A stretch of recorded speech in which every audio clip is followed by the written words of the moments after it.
Argumentasi akan saya mulai dalam hitungan 3, 2, 1. Generasi yang berani berpendapat adalah generasi yang siap memimpin masa depan. Assalamualaikum warahmatullahi wabarakatuh. Shalom, Om Swastiastu, Namo Buddhaya, salam kebajikan rahayu.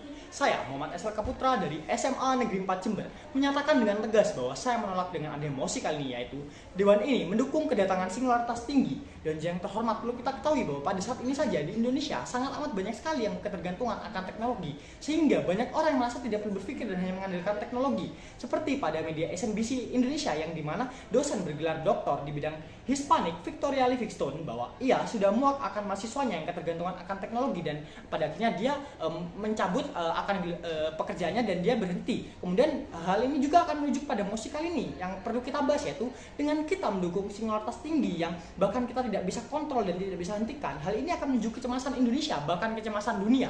Dewan Juri yang terhormat, perlu kita bayangkan jika pada masa mendatang semua hal dikontrol oleh teknologi, maka bagaimana nasib manusia? Perlu kita ketahui bahwa singularitas tinggi yang kita maksud di sini adalah teknologi yang bahkan kita tidak bisa kontrol, kita tidak bisa buat, ataupun kita tidak bisa hancurkan, namun kita tidak bisa kendalikan. Maka dari itu singularitas tinggi tersebut ini kita tidak bisa apa-apakan. Maka dari itu Dewan Juri yang terhormat, kita perlu ketahui bahwa singularitas tinggi tersebut itu akan sangat berdampak bagi manusia. Dewan Juri yang terhormat. Kemudian eksklusivitas kami, yaitu hanya kami tim kontra yang benar-benar memperhatikan mengenai pemutus kebijakan, karena pada dasarnya AI tidak benar-benar bisa melakukan segala hal yang dilakukan oleh manusia. Dewan Juri yang terhormat, pada dasarnya AI sendiri diciptakan oleh manusia, bukan bagaimana apakah itu etis jika manusia menciptakan AI kemudian AI memutus hubungan antar manusia dengan cara apa?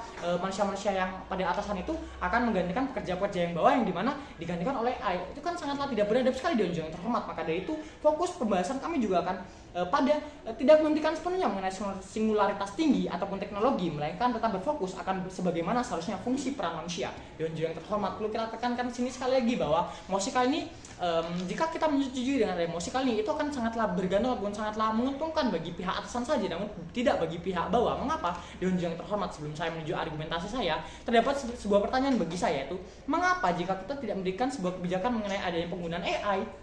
Ya, sekali lagi saya tekankan adalah kenapa jika kita tidak memberikan sebuah kebijakan mengenai adanya penggunaan AI? Argumentasi yang pertama yaitu hilangnya fungsi peran manusia. Dan yang terhormat, jika di sini kita bahas lebih kecil lagi, lebih kompleks lagi, dan lebih detail lagi tentang ketenaga kerjaan, yang dimana fokus ketenaga kerjaan di sini kan dikerjakan oleh manusia atau dilakukan oleh manusia, dan kemudian di masa mendatang kita bayangkan lagi ya, di sini kita akan bayangkan sebuah posibilitas yang dimana di masa depan ataupun di masa yang jauh-jauh di depannya manusia akan digantikan oleh AI itu sendiri atau teknologi itu sendiri, seperti pada misalnya kualitas pengajar ataupun pekerjaan-pekerjaan lain, dimana dari pekerjaan-pekerjaan kecil seperti pekerjaan yang dimana berhubungan dengan teknologi dan sebagainya. Dan jika manusia-manusia tersebut hilang pekerjaannya dan digantikan oleh AI itu sendiri, maka itu akan menguntungkan pada rakyat atas saja dong. Mengapa saya mengatakan itu akan berfokus pada rakyat atas? Karena ada satu argumen yang sangat kuat untuk mendukung pernyataan saya. Yang pertama yaitu dengan ada rakyat atas itu mereka dapat senang sendiri, ataupun mereka dapat menciptakan, membuat atau membeli AI dengan kekuatan uang mereka, maka rakyat-rakyat bawah mereka akan singkirkan. Mengapa saya mengatakan demikian? Maka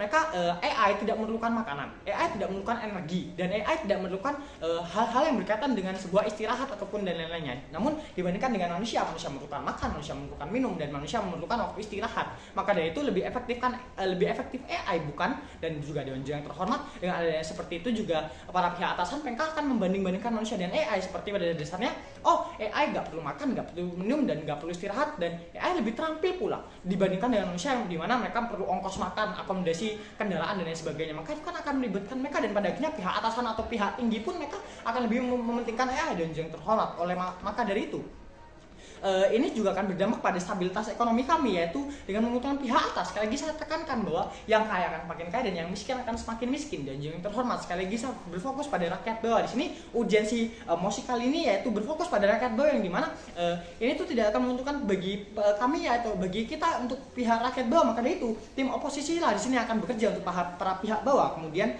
mekanisme sosial, kebijakan penggunaan AI dapat diberlakukan jadi dengan menerapkannya di seluruh dunia untuk membuat teknologi ini tidak sejalan dan bisa akan berfokus pada teknologi dan manusia. Maka dari itu Dewan Juri yang terhormat, dengan ada mekanisme sosial yang jelas serta argumen kami yang sangat menguntungkan, bukankah ini akan menguntungkan kedua belah pihak, yang dimana berfokus pada manusia juga ya, namun berfokus juga pada teknologi, dan tidak berfokus kepada tidak menguntungkan salah satunya saja ataupun tidak merugikan salah satunya saja. Maka dari itu kami bangga, saya bangga menjadi tim oposisi. Sekian dan terima kasih.